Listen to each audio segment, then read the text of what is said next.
चलो white house चलते हैं। एबीसी के जोनाथन काल आपको अमेरिकी जवाबी हमलों के बाद ट्रंप से बात करने का मौका मिला। उन्होंने क्या कहा? लिंडसे, राष्ट्रपति ने मुझे साफ तौर पर बताया कि ईरान पर ये अमेरिकी हमले खास तौर पर उस अपाचे हेलीकॉप्टर को गिराने के जवाब में किए गए हैं। वो इसे ईरानियों के खिलाफ किसी बड़े नए हमले की शुरुआत के रूप में नहीं देखते हैं।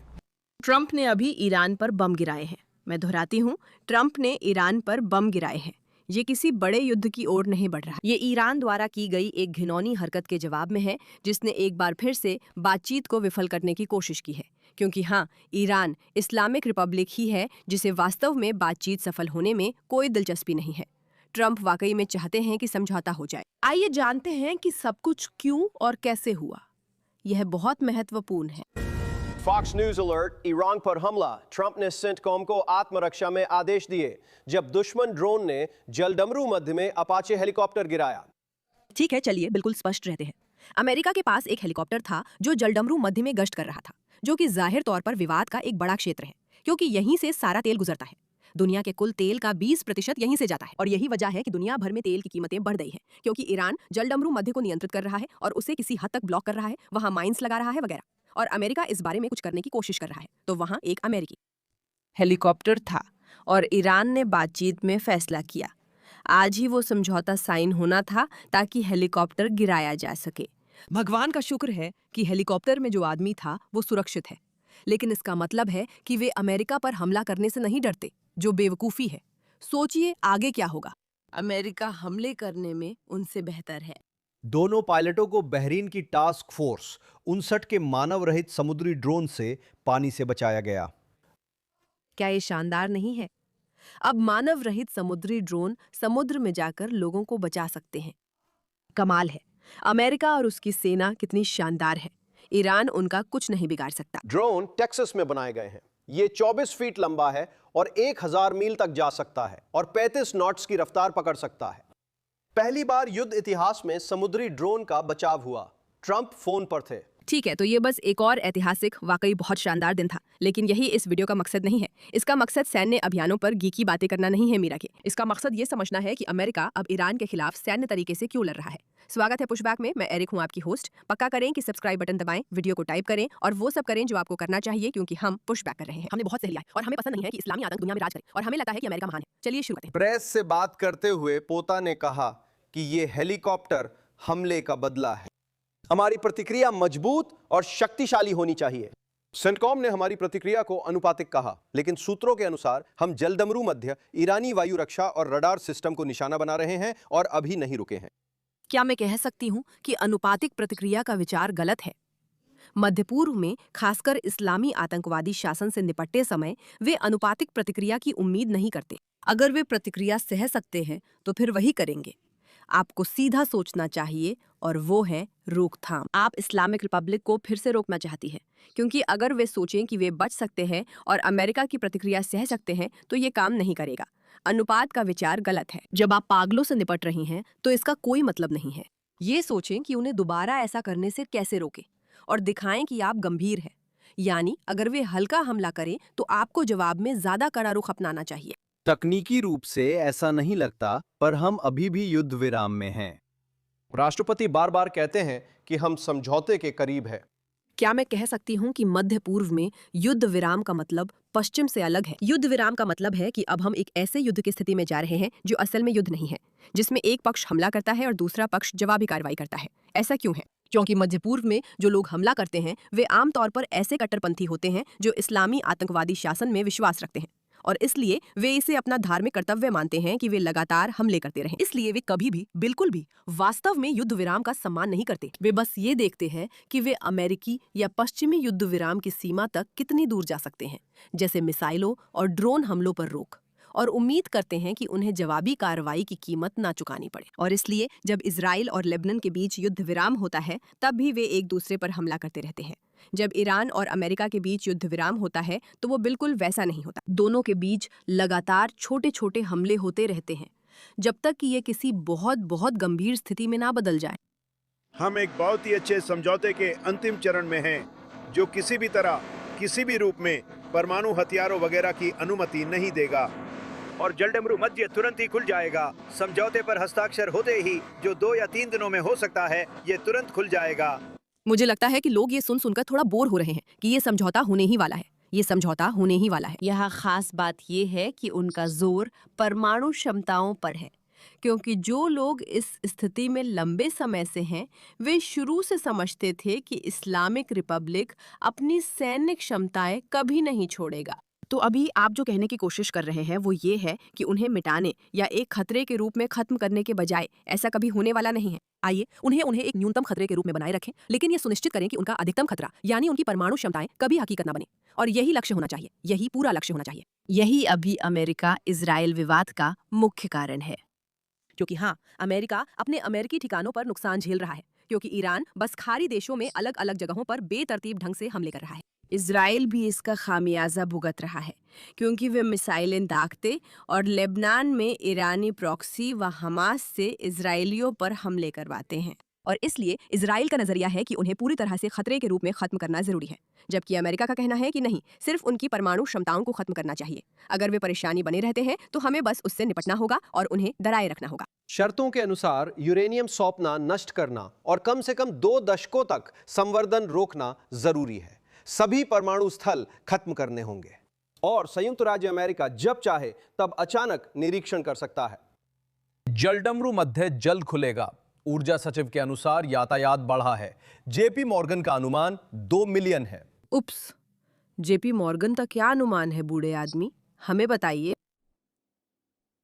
ठीक है, जब तक हम उस वीडियो के चलने का इंतजार कर रहे हैं, आपको याद रखना होगा कि ईरान पर परमाणु क्षमताओं की मांगे और अनुरोध क्या है और अमेरिका क्यों चाहता है कि वे जितना हो सके उतना इसे रोक दे। सच कहूं, ये जबरदस्त है और हमले के दृश्य कमाल के हैं। मैं अभी दिखाऊंगी। जलडमरू मध्य जल्द खुलेगा और ऊर्जा सचिव के अनुसार यातायात बढ़ा है।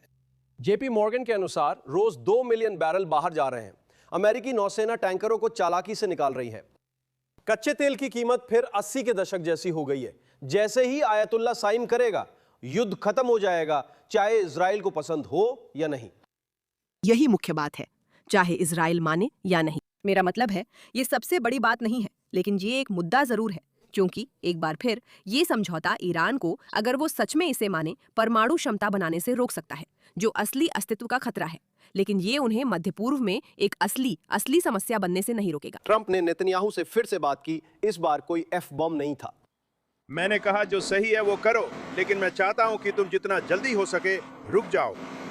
विडंबना है कि 2 दिन पहले ईरान ने इजराइल पर हमला किया और इजराइल ने जवाब देने का फैसला किया। नेतन्याहू और ट्रंप ने फोन पर बात की। ट्रंप ने नेतन्याहू से कहा कि जवाबी हमला मत करो, बस रुक जाओ। इजराइल ने कहा, हम जवाबी कार्रवाई करेंगे, क्योंकि जैसा मार्को रूबियो ने कहा, केवल मूर्ख देश ही हमले का जवाब नहीं देते। उन्होंने सभ्य तरीके से जवाब दिया। हाँ, उन्होंने कुछ एयर डिफेंस सिस्टम्स पर हमला किया, लेकिन पूरी ताकत से जवाब नहीं दिया। ट्रंप ने कहा, अब सब फिर बातचीत कर सकते हैं। दिलचस्प बात यह है कि अगले दिन जब ईरान ने सोचा, ठीक है, अगर ट्रंप वाकई में इसे और नहीं बढ़ाना चाहते, तो क्यों ना हम सिर्फ अमेरिकी हेलीकॉप्टर्स पर हमला करें। ट्रंप ने कहा, हाँ, अब बहुत हो गया, हम जवाबी कार्रवाई करेंगे और इसका जवाब देंगे। और ये दिलचस्प है, शुरुआत में वे सच में सोच रहे थे कि शायद ये सिर्फ एक बार का मौका है इजराइल से निपटने का, लेकिन अब जब बात अमेरिका तक आ गई तो जैसे जरा ठहरो, उन्हें रुकना होगा, क्योंकि इसका लेबनान से संबंध है और इसे रुकना ही होगा। जब उसने सोचा कि ये सिर्फ लेबनान के बारे में है और ईरान लेबनान की रक्षा करने की कोशिश कर रहा है, जिस पर हमने पहले ही गहराई से समझाया है, तब वो नहीं चाहता था कि इजराइल पलटवार करे। लेकिन अब जब वे देख रहे हैं कि ये सिर्फ ईरान के अपनी क्षमताओं को लेकर ज्यादा आत्मविश्वासी होने के बारे में है, तो वहीं से ये शुरू हुआ। चलिए अब यूएस के हमलों के वीडियो देखते हैं। अब बताया जा रहा है कि यूएस के तीसरे दौर के हमले शुरू हो चुके हैं, जो ईरान की वायु रक्षा प्रणालियों और दक्षिणी ईरान में अन्य सैन्य ठिकानों को निशाना बना रहे हैं। ये बहुत कमाल का है।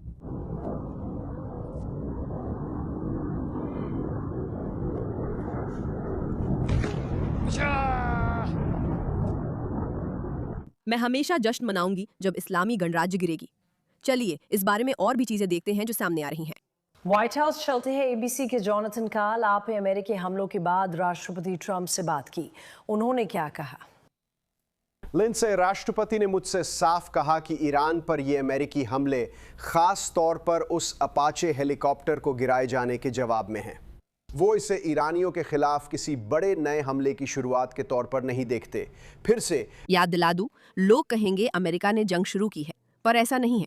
अमेरिका सिर्फ ईरान को उसकी जगह दिखाने की कोशिश कर रहा है और उन्हें रोकना चाहता है। आपको बस उन्हें ये सोचने से रोकना है कि वे बार बार हमला कर सकते हैं, और साफ है वे रुके नहीं हैं। मेरा मतलब है, सोचिए, वे एक बहुत बड़े समझौते के करीब है, और जैसे ही वे करीब पहुंचते हैं वे सोचते हैं, जानते हो क्या, क्यों ना अमेरिकी हेलीकॉप्टरों पर हमला कर दिया जाए। ये नहीं दिखाता कि लोग सच में अमेरिकी सोच के साथ है ना? राष्ट्रपति ने कहा, यह हमारे हेलीकॉप्टर के साथ कल रात की गई कार्रवाई का जवाब है। और मेरा मानना है कि जवाब बहुत कड़ा, बहुत ताकतवर होना चाहिए, और यही हो रहा है। हाँ दोस्तों, अमेरिका ने अपाचे से ईरान पर जवाबी हमले पूरे कर लिए हैं। सेंटकॉम ने 9 जून को कमांडर इन चीफ के आदेश पर ईरान पर आत्मरक्षा में हमला किया, जो अमेरिकी अपाचे हेलीकॉप्टर गिराए जाने की प्रतिक्रिया थी। सेंटकॉम बलों ने होर्मुज जलडमरू मध्य के पास ईरानी वायु रक्षा ग्राउंड कंट्रोल स्टेशन और निगरानी रडार साइट्स पर अमेरिकी वायुसेना और नौसेना के फाइटर जेट से सटीक हथियारों के साथ हमला किया। ये ऑपरेशन हाल ही में अमेरिकी बलों और क्षेत्रीय जल में गुजरने वाले अंतर्राष्ट्रीय वाणिज्यिक जहाजों पर हुए हमलों के जवाब में एक अनुपातिक प्रतिक्रिया थी। अमेरिकी बल सतर्क है और अनुचित ईरानी आक्रामकता के खिलाफ रक्षा के लिए तैयार है। फिलहाल हमारी स्थिति यही है। फुटेज का जूम वर्जन दिखाता है कि बहरीन में अमेरिकी बेड़े पर हमला कैमरे में कैद हुआ, जो वाकई हैरान करने वाला है। ईरान ने निर्णायक जवाब देने और खाड़ी के प्रतीकात्मक सैन्य ठिकाने पर हमला करने का वादा किया था। अब अमेरिका के जवाब के बाद ईरान ने कहा है कि वो भी जवाब देगा और खाड़ी देशों में अमेरिकी ठिकानों पर हमला करेगा।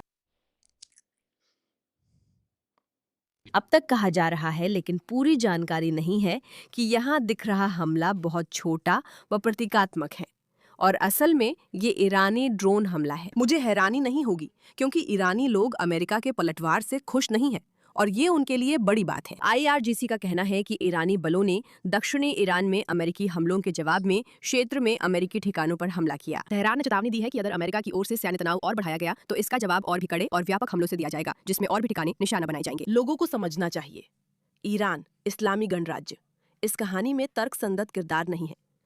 उनके लिए सब कुछ सम्मान और ताकत दिखाने का है, जिसमें वे सफल भी है। वही लगातार हालात बढ़ा रहे हैं। फिर अमेरिका, इजराइल या खाड़ी देश को जवाब देना पड़ता है। यही उनका तरीका है। क्या यह युद्ध में बदलेगा? शायद नहीं, जब तक कि ट्रंप और नेतन्याहू की यही योजना ना हो। ईरान जितना संभव हो दबाव बनाने की कोशिश कर रहा है, ताकि देख सके वे कितनी दूर जा सकते हैं। उम्मीद है जवाब है बहुत दूर नहीं। फिलहाल हम इसी स्थिति में हैं। ईरान ने इजराइल पर हमला किया। जवाब में इजराइल लेबनान में कार्रवाई कर रहा है। इजराइल शांत तरीके से जवाब देता है, जैसा डोनाल्ड ट्रंप ने कहा था। लगता है बातचीत जारी थी, फिर ईरान ने अमेरिकी हेलीकॉप्टर पर हमला कर दिया। अमेरिका मना करता है और जवाब में पूरे ईरान में एयर डिफेंस सिस्टम पर हमला करता है। ईरान मना करता है और खाड़ी में अमेरिकी ठिकानों पर हमला करता है।